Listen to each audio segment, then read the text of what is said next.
عقیده از کلمه عقد گرفته شده است، از همین کلمه عقد نکاح، عقد اجاره، عقد خرید و فروش. عقد بستن، بستن شرطنامه در آنجا، یعنی در عقد نکاح یا در عقد اجاره یا در عقد خرید و فروش.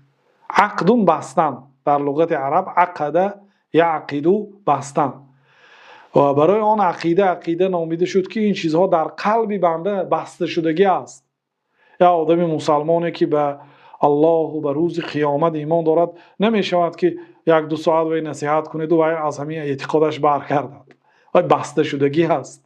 یا آدمی که کافر است و در قلبش همین چیز بستگی هست، یعنی که چیزی مستحکم است در قلبش.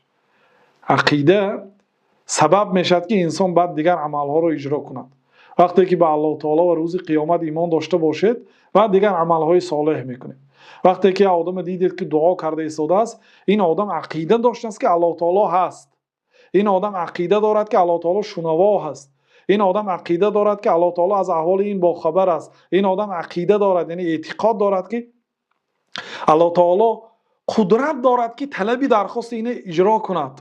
این آدم عقیده دارد که الله تعالی مالک است، ملک دارد، چیزی پرسیده این رو میتواند دهد و کریم است. این نسبت الله تعالی عقیده خوب داشته است. وقتی که دعا الله تعالی را کریم حساب میکرده است، یعنی شخص ذاتی سخاوتمند حساب میکرده است، یعنی از همین عقیده همین عملها سرچشمه میگیرد. وقتی که صدقه هم کرد، او با چی مقصد صدقه میکند؟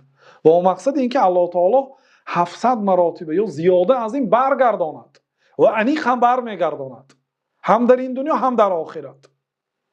یعنی همین عقیده باعث میشد که عملهای صالح را انسان اجرا میکند و از عملهای قبیح خودداری میکند. بنابراین عقیده بهترین علم است و اصل علم است. جزاک الله خیرا استاد. عقیده واسطی کتاب شرح دادگی ما گرید گوش کنید، خیلی معلومات میگیرید ان شاء الله.